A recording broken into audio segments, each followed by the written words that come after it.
Thank you. I was going to ask you guys if you were ready, because that seems to be a theme. Has anyone ever asked you that really figuratively? Are you ready? I'm ready. I have been blessed in my journey by people. I've also been blessed in my journey by people offering me essential oils. And today I'm here to talk to you about essential oils and why I use Young Living essential oils. Specifically, using Young Living oils is very important to me, and it's something that I continue to share with my friends and family as a passion, but also something that has helped me to build relationships, helped me to better understand myself and my body and how my body is feeling at different points throughout the day, the month, the year, and so on. Essential oils are living plant essence. And so when we use the word essential, what we're really saying is the life element of that oil is essential to the plant that it supports. And we actually have amazing abilities within our body that we are given to help us receive those same benefits that the plant provides for itself, and also sometimes creating symbiotic relationships with other elements or plants in nature. This is actually what marks Young Living as the world leader in essential oils. Living plant essence. So there are multiple ways to distill a plant into an oil, and I'll get into that a little bit later. But I want to just explain living element as the difference between having a bottle of pure living substance and having a bottle of something that is toxic to your body and actually only has a very small percentage of the essence that it says it might have. And that's a really interesting thing to think about. How can we take the steps to recognize that in our culture and also recognize that essential oils are part of ancient history and have provided ancient remedies and have been documented before Christ? To me, that is a truly amazing concept. So what are we calling essential oil? And what is essential oil? Essential oil is a living plant essence. Living. So why use essential oils, and why use Young Living essential oils? To me, it's about the soil as our sustenance and preserving Mother Earth physically, providing clean water, clean soil, clean and real food for generations to come. And in addition to that, it's important to remind ourselves, especially now, here we are in 2018, and for me that's even a weird thing to say yet. Does anyone agree with me? It seems weird to me. So here we are in 2018, but we still have the amazing ability to ask ourselves what oils we can be using as a replacement for chemicals that are toxic and taxing our systems and taxing our ecosystem, taxing Mother Earth, taxing our waters, and polluting. We have to ask ourselves this question: where do we stand? For me, the earth, grounding, the soil, that's where I stand. And that is why I choose Young Living essential oils, and that is why I choose to use essential oils to support my body and my systems. The ground we walk upon is not just sustenance for ourselves, but it's sustenance for the animals around us. And it's also responsible for all of the minerals that we use for the different products and materials in our life, nutrients that are passed on to the plants that grow in that soil. And again, we're also passing this on to our water, what we're putting in our soil.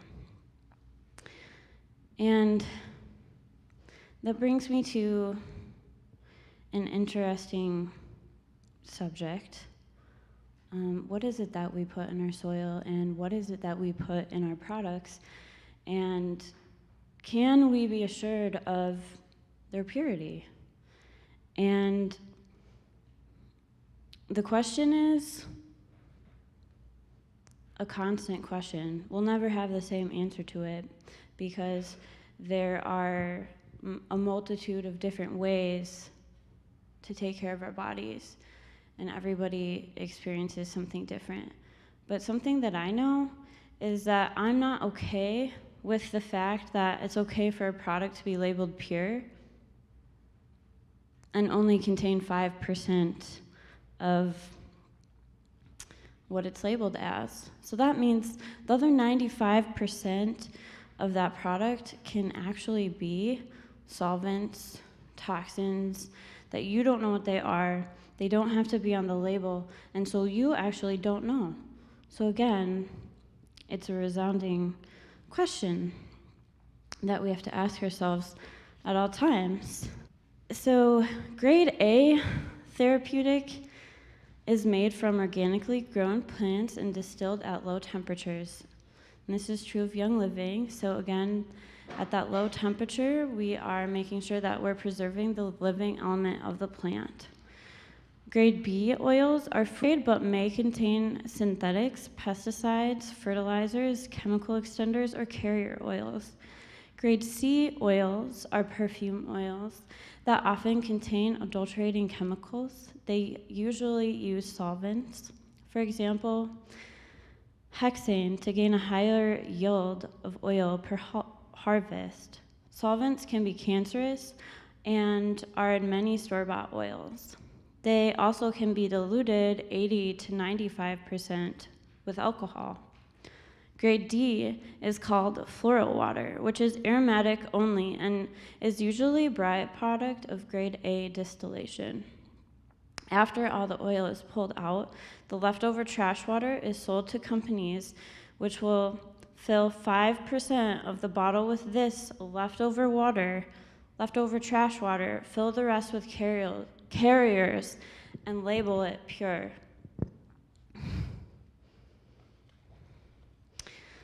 Oils are also, as I mentioned, historic, and oils can be found in Scripture.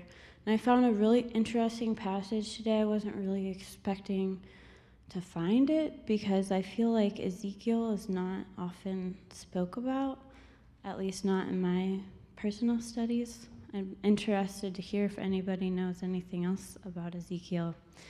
47:12.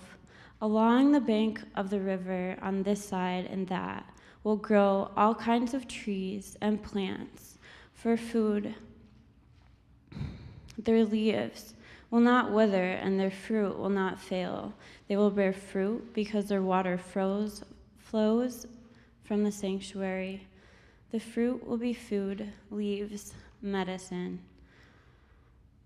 And to me, those words are really close to my heart because the first time anybody ever gave me an essential oil, I was given a blend of clove and rosemary, cinnamon bark, and lemongrass, which is used for natural immune support. And clove is just one of many oils that are common in applications that are similar and also mentioned within Scripture. Frankincense is one of those.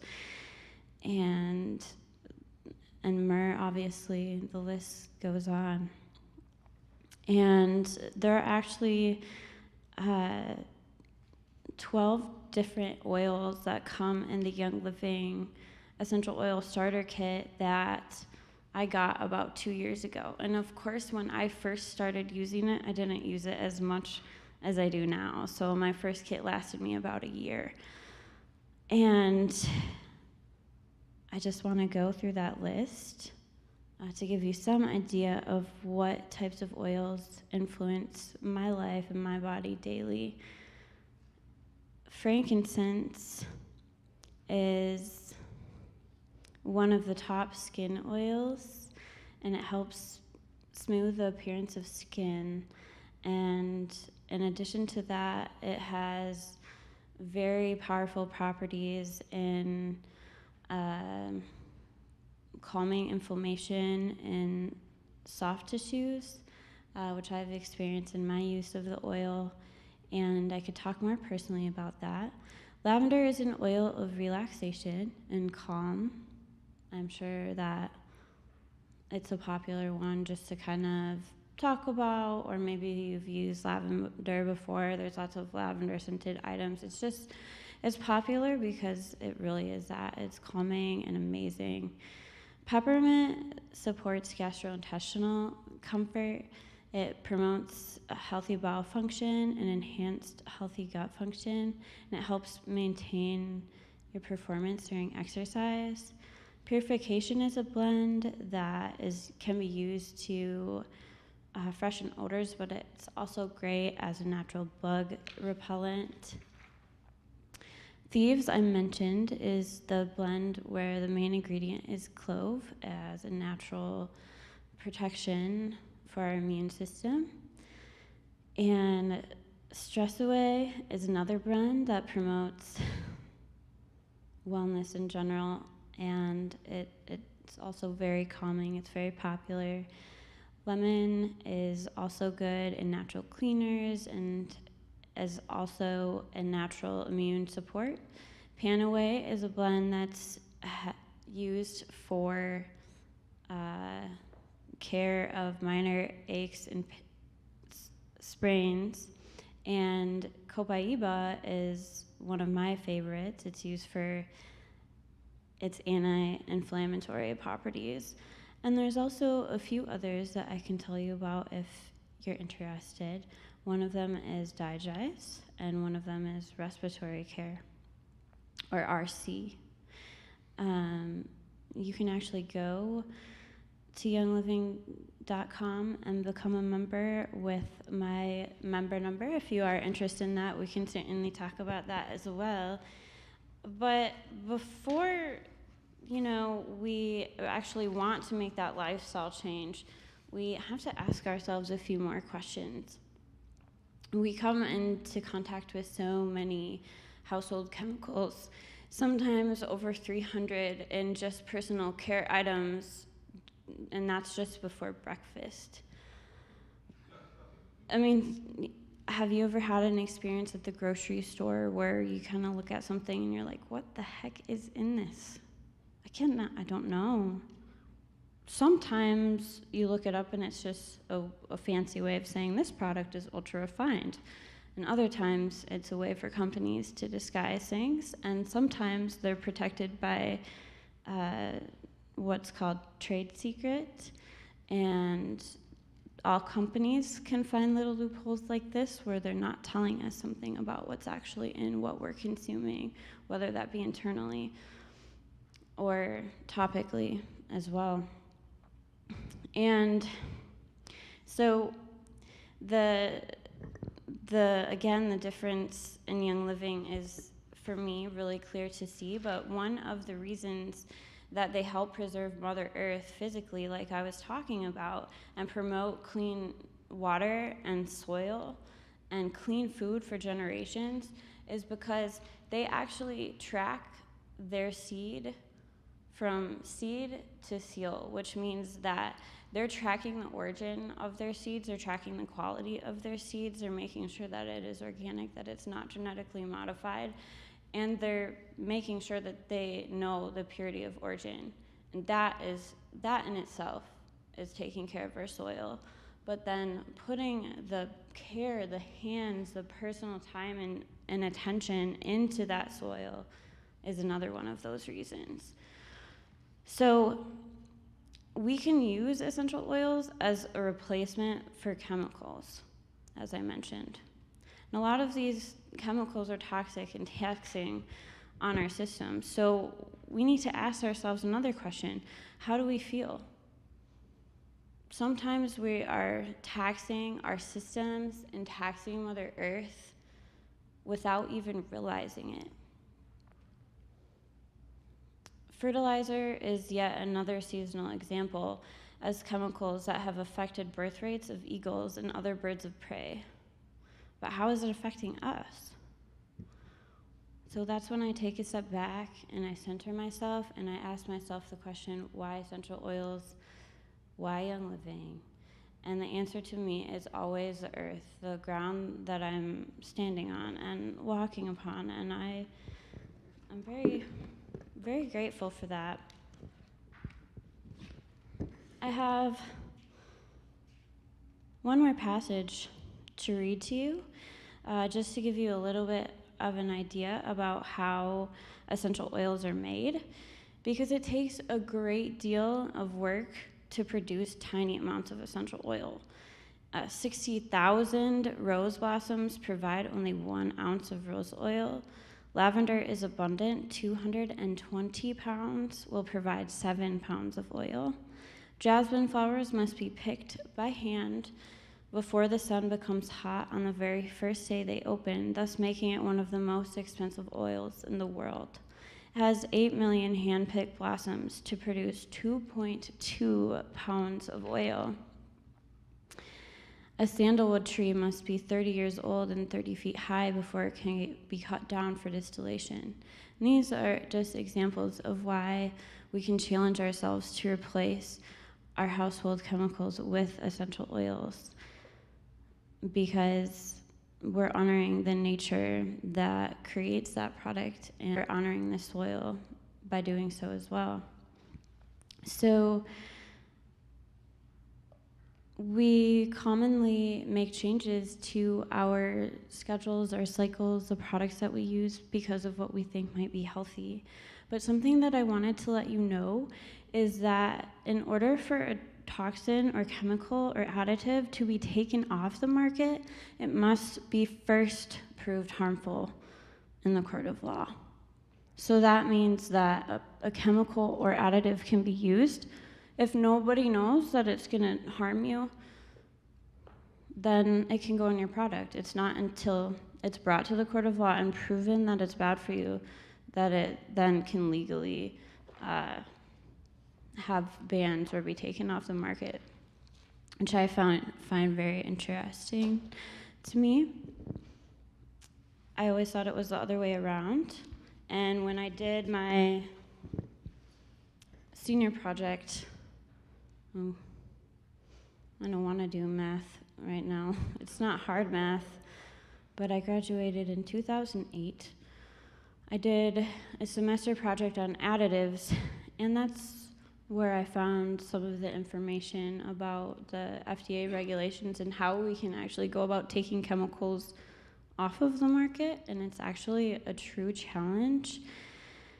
And so I want to get real with you for a moment as I wrap up, because there's more than one true reason that I'm passionate about this. Chemical-free living matters so much to me because I care about my friends and family, and I care about the water and the food and the air that we breathe. And I want everyone to know what they're putting in their bodies. We all deserve to know that. It's part of our origin. It's connecting to plants and animals and the soil that sustains us. The sad thing, though, is that the number 2 cause of death in the United States is cancer. 1,620 people a day die of cancer. 1 in 3 cases in the US are directly linked to poor diet, physical inactivity, weight, or chemical exposure. The American Cancer Society says only 5 to 10% of all cancer cases are from gene defects. That means we can make changes that affect ourselves and our world. That means 95% of cancer cases are under our control. It's what we allow in our homes. And in addition to that, in our schools, in our community, in our places of growth, even on a personal level. You know, what we're doing every day for lunch. The National Institute of Occupational Safety and Health studied 2,983 ingredients in our products in our home. I could just say over 2,000, that would be, that would be okay. They found that 884 toxic ingredients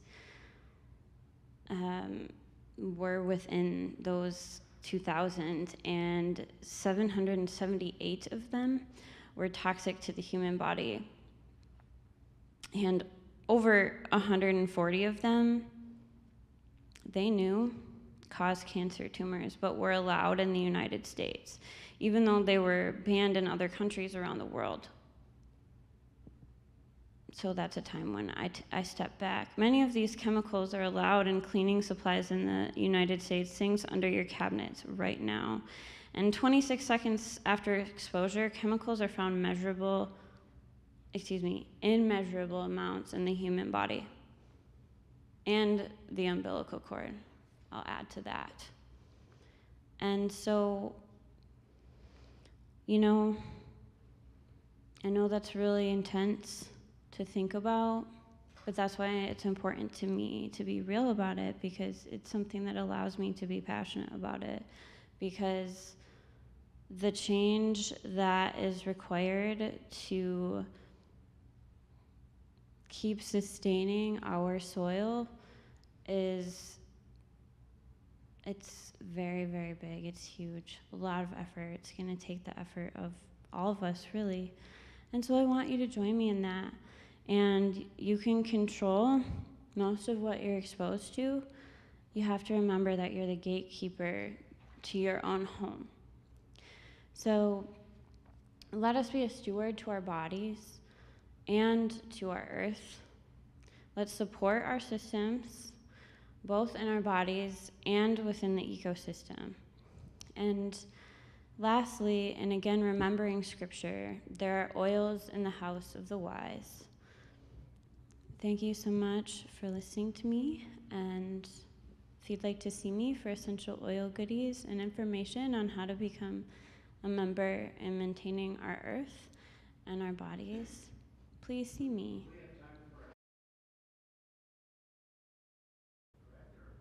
I'm so glad you asked that question, actually.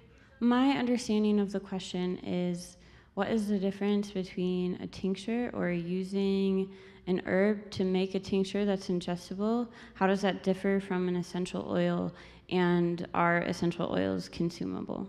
Oh, absolutely. Essential oils are actually the only product that I know of and that modern day science knows of that actually breaks the blood-brain barrier. So as I explained, our sensitivity in response and exposure to certain chemicals, our bodies are actually sensitive like that in the same way with essential oils. When we put that on our skin even, or breathe it in, it's able to reach our brainstem because it's able to get into our blood within about 2 to 5 minutes. And applications with the distilled essential oil or that pure condensed form, that living element plant, that can be used in 3 ways. It can be ingested, it can be used aromatically, or it can be used topically. And the instance in which it's going to be safe is when you do have a product that you know is 100% pure therapeutic grade, specifically Young Living essential oil, because you're not putting solvents on your body. Young Living actually has a line called Vitality, which is specifically labeled for ingestion. They have to do that because of FDA regulations. But I would choose to take any of the oils that I mentioned today and most of the product line internally. It is safe. That is not true of oils that you would maybe buy at the health food store or at your local grocer, because even though they're marked pure, they're actually intended for aromatherapy a lot of the time and contain solvents that you wouldn't want to put in your body and or put on top of your body. And normally it will say do not ingest. So if an oil says do not ingest, you don't want to put it on yourself either. So that's why purity is important. However, a tincture is not something that has necessarily been distilled in the same way. A lot of times it's distilled with alcohol. So depending on the process, you can still get the living element of the plant. I actually do want to start making some tinctures. I'm very interested in that because some people believe that tinctures work by directing the plant energy on an emotional level, whereas essential oils are a lot of times used on a physical level.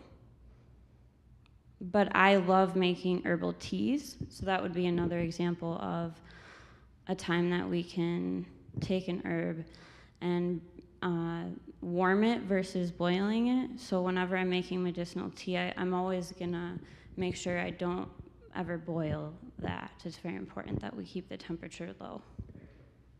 Thank you.